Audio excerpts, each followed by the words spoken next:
They're sitting around and said, okay, how's South America doing? They're doing okay. How's Europe? Yeah.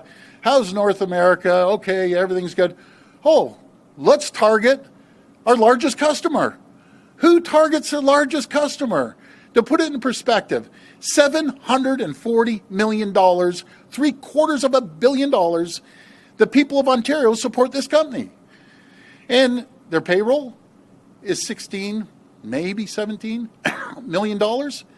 So you're jeopardizing $740 million worth of business for what, $17 million? And you're going to hurt a community? You're going to make these people struggle that they can't pay rent? They aren't going to pay a mortgage? They barely put food on the table when there's not too many companies in that small town? What, have you lost your mind? Like, I think they're a few fries short of a Happy Meal, these people. They're sitting around absolutely just smug as they come. They're hurting Ontario residents. They're hurting the people that work at Crown Royal. So you know something, a message to the CEO in France: you hurt my people, I'm going to hurt you. You're going to feel the pain in February when these people don't have a paycheck. And I'm going to stand up for the people of Ontario, and I encourage all of Canadians, all of Ontarians, stand up for the people, because you don't know if you're next. But the thing that ticks me off, I get it. I get that companies move back and forth. But what I don't get, when you're someone's largest customer in North America, you're going after the largest customer. You know something? I always say smart people aren't too smart, and you guys are about as dumb as a bag of hammers for doing this. So, you know something? I found a bottle, and I don't even drink, of Crown Royal, right? I see that Crown Royal. I saw it at home. So this is what I think about Crown Royal. That's what they could do. And I think everyone else should do the same thing. Start supporting companies that make whiskey here by Ontario people. That's what we need to do, is support each other. You know something? I'm going to make this even come out quicker, because it's not coming out. I know Mayor Barry wants to lie on the floor right now with his mouth open. No thanks. But no, I wish I could get this out coming out quicker, but I'll stand here until it's all done. Anyways, folks, thank you. My brothers and sisters and Unifor over at Crown Royal, I got your backs. We're going to be there to help you. And by the way, I'm going to send you the cleaning bill to Crown Royal, too. Anyways, folks, that's it. This might take a little while. Swirl it like a tornado, boss. Oh, you know what to do then. Here, you want a shot? Go ahead. There you go. You got a whole bunch of guys there that'll help you. Yeah, I know. Anyways, that's how I feel. Send some message.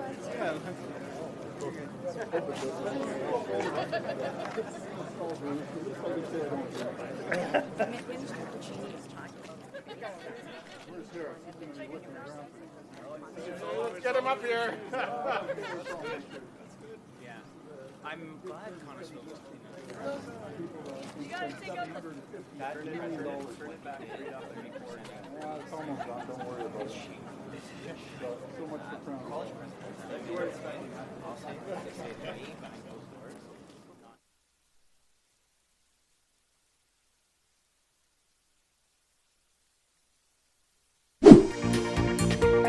Well, another beluga whale and a harbor seal have died at Marineland, and it's caught the attention of the Premier. The beluga death marks the 20th whale to die at the Niagara Falls tourist attraction since 2019. Phil Demers, a former Marineland trainer turned outspoken critic of the park, says he's hopeful something might be done after a recent phone call with the Premier. Demers says he texted forward after learning of the most recent death and received a call from the Premier 2 minutes later. Marineland has not opened its doors to the public since last summer. 30 belugas are believed to remain at the park. They're the last captive whales in the country. A boy and a woman have been injured in what police are describing as a shootout near West End High School. CP24's Steve Ryan joins us with more from the scene near York Memorial Collegiate. And once again, we're talking about another brazen daytime shooting. And it is a shootout, Jamie. It was the exchange of gunfire between at least two suspects, according to police, one on each side of Keele Street near Donald, east side and west side. Shots were fired back and forth, and a 17-year-old was struck by a bullet. He was transported to hospital where he is being treated for his injuries. A gun was recovered at the scene, and an innocent bystander driving a vehicle was also struck. I'll show you, Albert's going to show you rather, her vehicle. It's that white Jeep. Now, there are two bullet holes in that Jeep, one on each side, and they're not through and through. There are two bullet holes at two different eye levels. So it certainly did, suggest early on that this, in fact, was some sort of gunfight. And as police have confirmed, this Jeep was being driven by a woman in her 30s, and she unfortunately was caught in the crossfire, and she was struck by at least one bullet that we know of, and she's been taken to hospital where she's being treated for her injury. So there is one suspect, or more suspects outstanding, rather. One is in custody. That is a 17-year-old, and the police are looking for at least one other firearm, and they are actively processing the scene, as you can see from our live shot. Now, we did hear from the Toronto Police Superintendent, and I spoke with a mom who was waiting for a couple of hours while her daughter was in school, locked down as a result of the shooting that went on. And here's more from the two of them. Let's listen. At this point, no, the 17-year-old is not under arrest. The 17-year-old at this point is being treated as a victim. Someone else has been arrested, and like I said, a firearm has been located.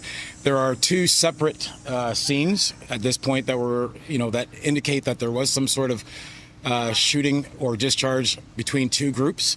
Video evidence does suggest and confirm that at this point. And like I mentioned, that's unfortunately the vehicle that was being driven by the victim, who happened to get caught in the crossfire. She heard something that sounded like a gunshot. Her and her friends went running into the school, into the office, and that's when they had heard that someone had been shot. She says she saw someone get shot, female. Again, we're talking teenagers, so I don't know how much is legitimate, but she's scared. It's day 2 of school.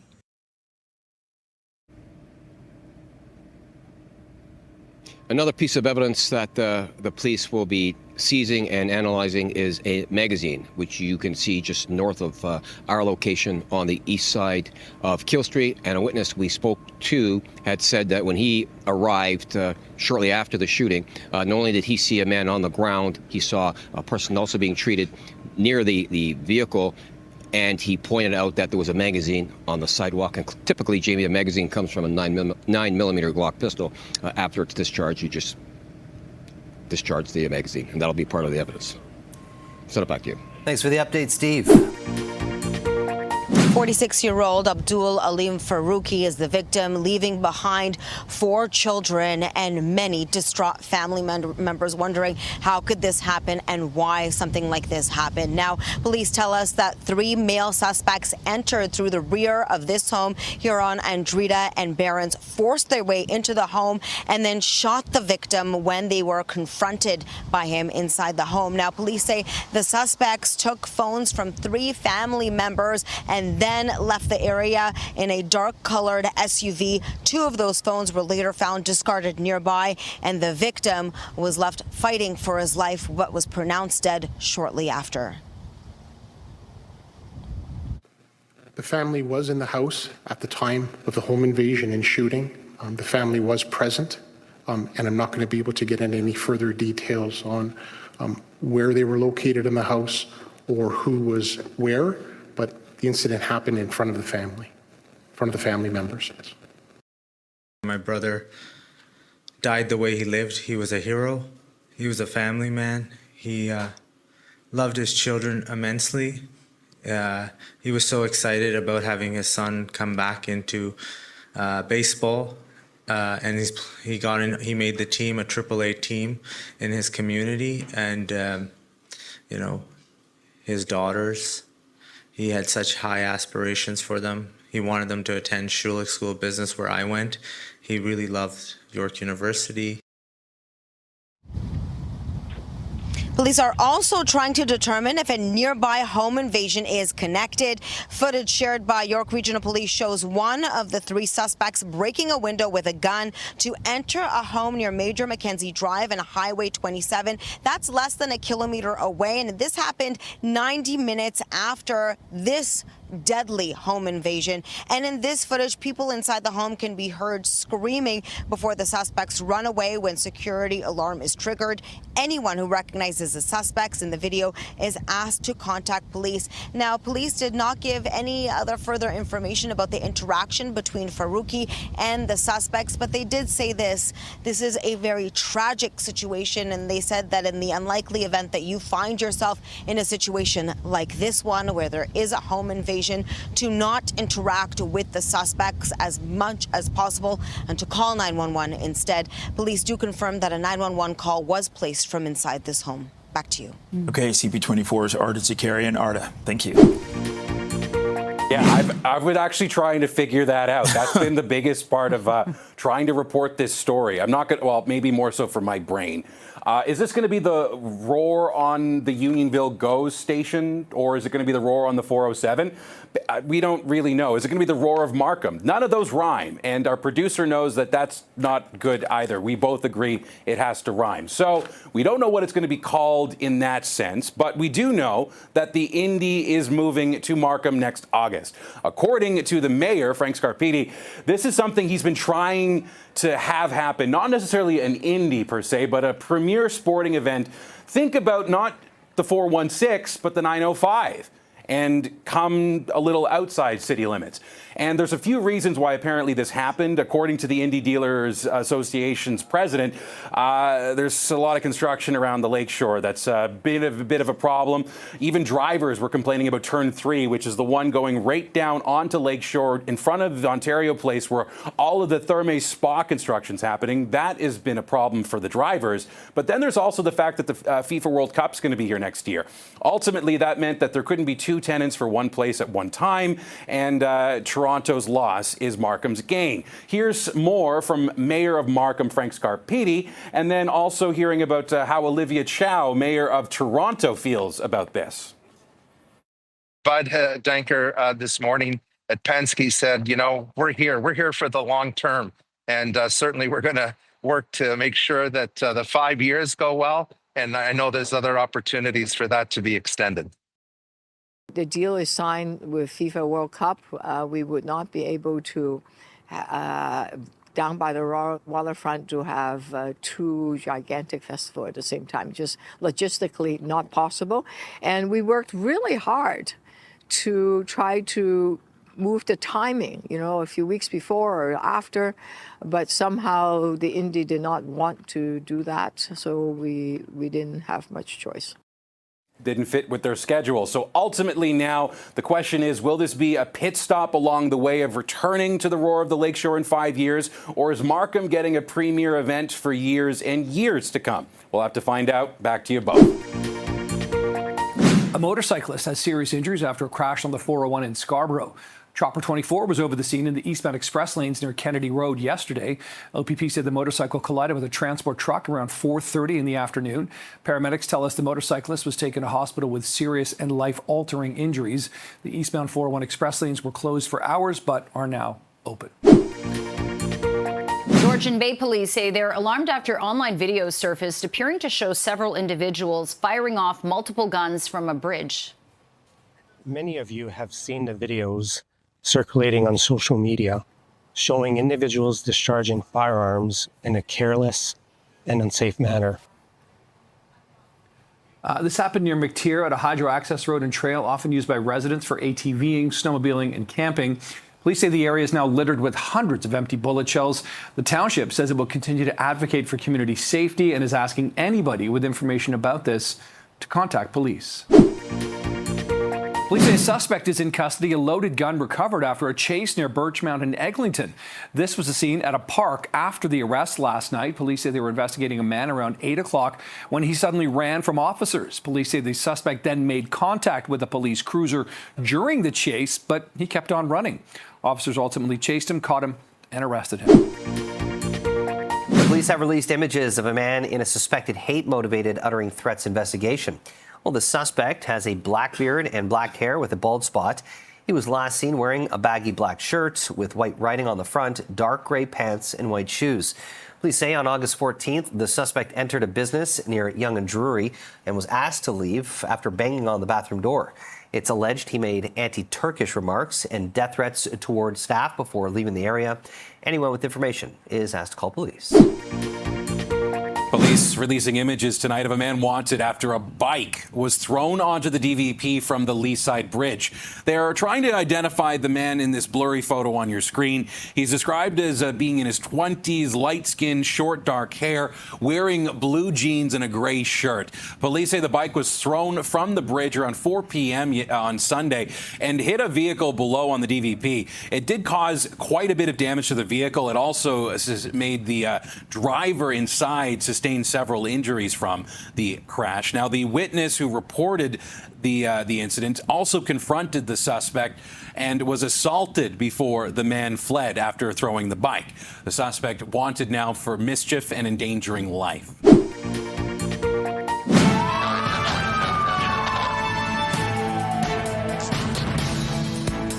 We're following breaking news this hour from Richmond Hill, where a second person has died in a house fire being investigated as an arson. York police say a 24-year-old succumbed to her injuries in hospital yesterday. An 11-year-old girl died earlier in the week, while 3 other people remain in critical condition. On Monday, just before 3 a.m., officers responded to a fire at a home near Skywood Drive and Rolling Hill Road. York police say the fire is believed to be arson and are appealing for witnesses, but so far no arrests have been made. Stay with CP24 for the very latest. A sewage truck driver had to move fast today when he realized the vehicle was breaking through the pavement next to an apartment building on Weston Road. CP24's Beatrice Zazen joins us live right now with more from the scene. Beatrice, you have been covering this all day long, and not only covering it, but covering it from different vantage points. Where are you right now, B?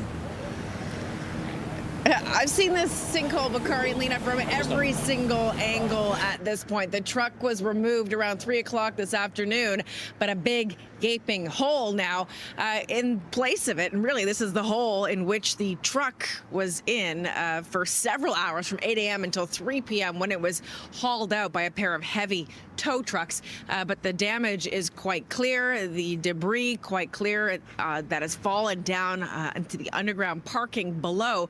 But picture this, 8 o'clock this morning, this utility truck driver is here maintenancing the porta potty, which is right adjacent to the hole, essentially, when he starts to notice cracks forming in the pavement. He told me that he jumped back in the car, in the truck, tried to get out of here as quickly as possible, and he looked back and he noticed that the back of his truck was starting to sink into the pavement. He left the truck running. He got out of it. Thankfully, he's not injured. Some shock, some adrenaline running through his veins, but he's okay. And thankfully, there was no one in the underground garage either, so no injuries to anyone there. And as far as we know, little to no damage to vehicles in the underground as well. I spoke to the district chief with Toronto Fire about what crews encountered when they got here and what he actually heard in his conversation with the truck driver as well. From the report I had from the driver who was out making a delivery, he felt the back end of the truck just slowly start to sink down. So it was a slow progression into the ground. And luckily, nobody underneath it. Yeah, what causes something like this to happen, Chief? Well, that's a question better for the engineers, but they're verifying to make sure that the supports underneath were adequate. But I know that vehicles have driven up and down this driveway before, so it's still under investigation. And it really is going to be up to the engineers, structural engineers, building inspectors, working with the city as well to make sure that it is structurally sound. In the live pictures that we showed you, not only is there a porta potty, but there's also a pretty large construction bin kind of just teetering on the concrete. But this is unnerving to people who live in this building, of course, that suddenly the pavement could just give way and a truck could fall some 8 feet essentially into the P1 level of the underground below. And again, thankfully, no one was injured. But I've been speaking to residents, and they're certainly feeling concerned about what happened. Here's one of them. I was like, oh my God, my heart started to beat. Yeah, but I'm like, I'm a Christian, and I love God. And I said, God, you know what's best. But the greatest thing, nobody died. Nobody got injured. No ambulance came. No dead body, but vehicles can be replaced, but somebody's life cannot.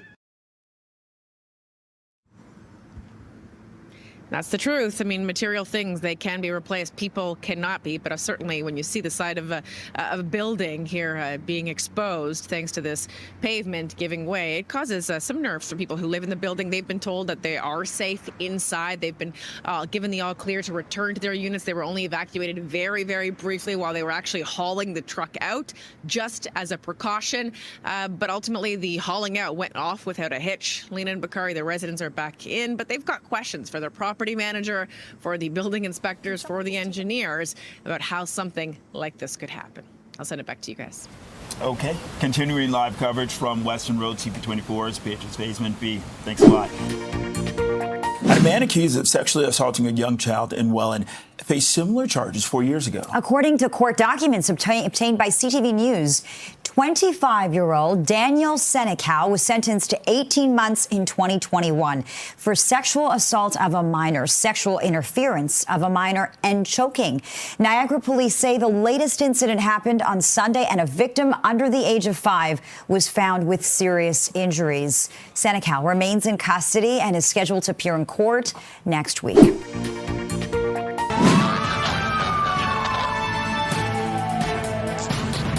We're following breaking news. This is from Mississauga this hour, where a crash in a parking lot has caused a lot of damage. Take a look at this as Chopper 24 flew over the scene. This is at Credit Valley Hospital.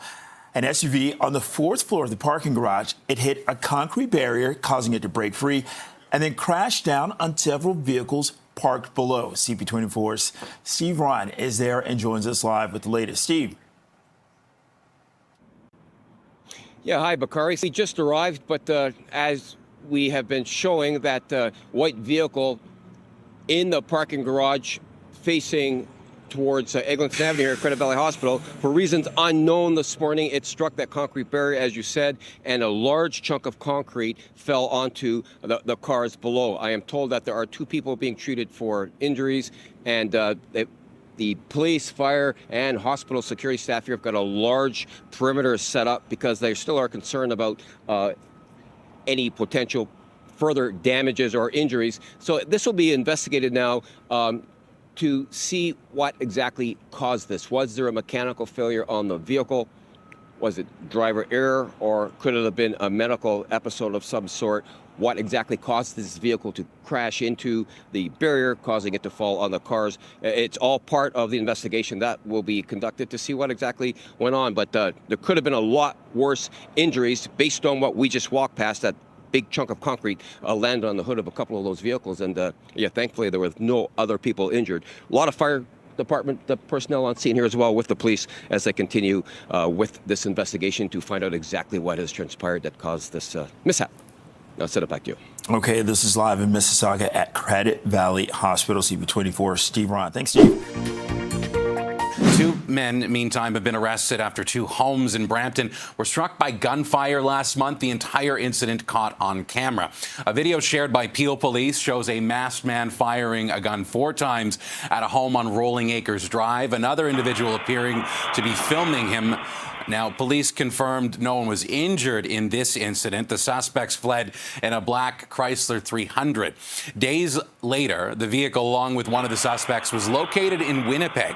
The second suspect was arrested following a traffic stop, we're told, in Mississauga.